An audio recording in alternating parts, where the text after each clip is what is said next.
Hello, this is Janet16, and I wasn't actually going to do an update until I got the board on the top level, but I thought I'd do an update because this could be the last time you actually see the Fado Yard, just because the boards are going on top of the Fado Yard. So I thought I'd do a final update on this, and then from this update onwards, we will be focusing on the actual layout itself, Stoke Summit. Or Stoke Bank. I haven't really decided on a name yet, just because there is a Stoke Summit out there. I'm calling that it at the moment because I'm actually going from a lot of that layout, because the layout's very accurate to the area and there's not many pictures of the area, so I'm going from a lot from the layout as well. So it might be Stoke Bank, might be Stoke Summit, not too sure. But anyway, I'm jabbering on. So we're going to have a final look at the Fado Yard. I did mention in the blog video this section here, this is going to be removed. That is purely just a test piece of board, and the track has been taken up now. And that's just doing some tests with the track, seeing how I would do the section of Stoke Summit. So as for the Fado Yard, I've added tracks underneath. Now they're not complete. I need 2 more straights, but hopefully I can get that sorted. Went to the model shop yesterday, the rails, and I totally forgot I needed fish plates. So I couldn't do much more. I had to harvest fish plates from the track on here, which I wanted to keep for a while just for pictures. But I needed the fish plates, and it means I can get more work done. So yeah, I got to buy some fish plates next time I go to the model shop. Probably be next week sometime. So the Fado Yard is complete over here. The pillars have been put in. They are literally just PVA'd into place, and final thing will be making sure there's no bits over there I need. There is a signal in that back corner I will need, so, but I'm not sure if I need the signals because they are not East Coast Mainline LNER signals. So sorry, I got a runny nose. I've just been outside sorting dogs out, and it's actually really cold out there. Sun's out though, but it's just really cold. So yeah, this side is completely done. And then at the front here, we've still got tracks put in, but this can be done after the board's in because this is all going to be on show. And the track's going to come right up to about here where these wagons are. This is going to be my control area. Controller, there's another controller going in. There'll be another gauge master one eventually to control the Fado Yard. And then I'm actually going to be building a small diagram of the layout, what Stoke Bank or Stoke Summit will look like, and I'm open to do it because the first time I'm doing it, and I will be doing it for Marble Bridge, my old gauge exhibition layout. But what I'm going to do is put LED lights notifying when the train's on that section of track. Just something different. I see it on a lot of modern layouts as well, and I'm going to have a go at it. It's something that I can do later on, but I will put all the wiring in ready for that. So I'm looking forward to doing that. I'm going to have the LED light up at the tracks. Only the actual scenic section, not the Fado Yard area. It'll just be the scenic part. Well, we'll look into it anyway. So yeah, this has got to be sidings. There's 3 tracks here. It's not going to go into 4. That point's just that because it's there. One thing I did add is these just random pieces of track, really. Storage. It's all to do with storage.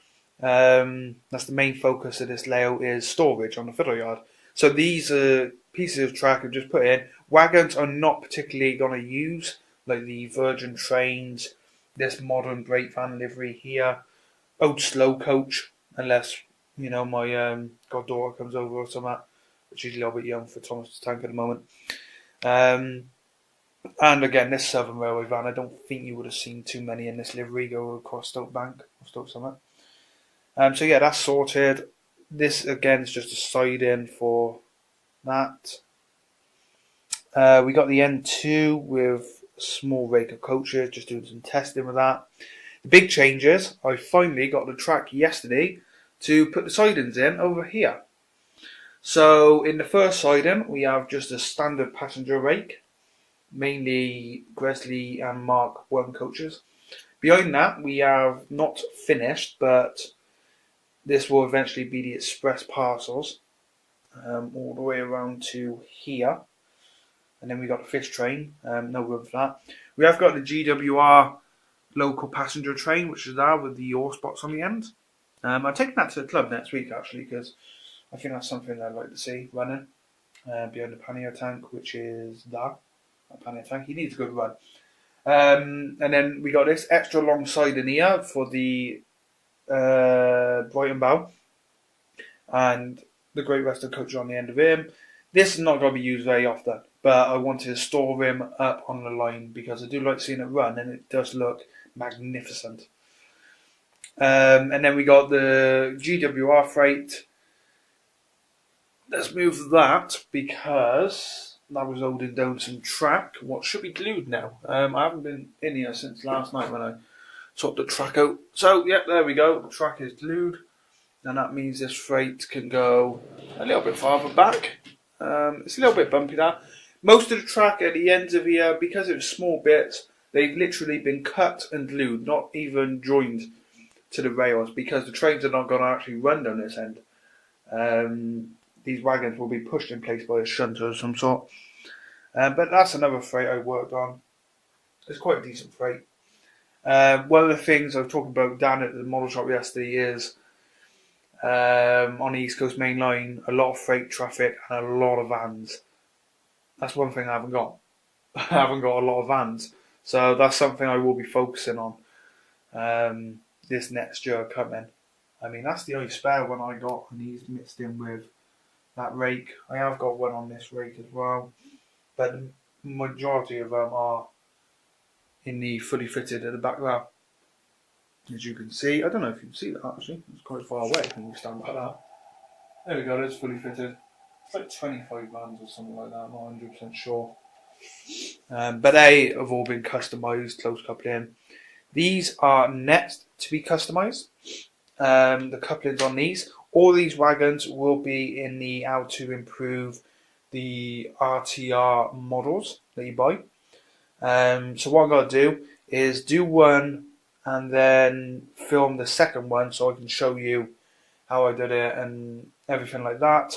The couplings are at the model shop waiting for me in Gloucester Antics. I put them by, so I'll pick them up next week sometime. And the brake fan as well will be weathered up. And this is going to be, it's got to be a small rake. I mean, we've got 10 wagons there.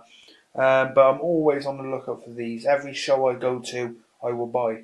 And I do see them a lot. And the show I go to, the club I go to, the man who sells stuff at the shows, he has a couple of these. So I'm going to ask him if he can bring them in and I'll pick them up off him. And that's got to be the train for my Q4? Is it Q4? Q6, sorry. It won't be Q6. So that should look pretty good going across Stoke Bank through here, nice and slow speed, going over into the freight line and letting the high-speed passenger train through. That'll look really good. So that's it. Next update, you will see boards. I didn't mention this board, but yeah, this is the first board put in. This was left over of the Fado Yard boards. And originally I was going to go 9mm, but I had this big piece left over and I thought I may as well go 12mm. At the moment, it's exactly the same price as 9mm, so it's not going to cost me any more. So what we're going to do is either tonight or tomorrow. It'll probably be tomorrow afternoon after I've done my GT3 practice. We're going to get a big sheet of board, get it cut for this one, and cut for this one. And the reason for that is I want to get this sorted so I can finish the, the track coming up, the line, the incline. That's the word I'm looking for. This piece of track's got to go. This was just for running purposes. So yeah, that's the plan. I did pick up my first Oxford Rail wagons, which is right over here, a weathered version of the, which one is it? It's a 7 plank. And I really like it. It's a really nice wagon. It's the first Oxford one I bought. I also bought a big load of track pins ready for the layout. I don't know how much this is going to cost. My dad's friend came over last night. He's very interested in the railway. Interested in my railways. He thinks it's amazing some of the work I do. I keep telling him there's a lot better out there than what I'm building, but he's really interested to see how long this is going to take me. And so I said to him about roughly, because you ain't got the buildings, because a lot of it's just scenery. It really is just scenery, and I can get that done. And the hardest part is just building the track. It's got to be nice 4 straights, well, 4 curves up to here. No, sorry, about here. 3. No, it's here. Yeah, sorry, here. This is where the signal box is roughly going to be. As you can see, I put a little laugh in there, but that's not the signal box that's going down. That's just one I got for placing. I've actually saw the one I will be buying. So, yeah, thanks for watching. That is the latest update. Like I said, next update we'll have the board in. And, yeah, thanks for watching. I hope you enjoyed this video. Please let me know what you think. And more coming very soon. Bye.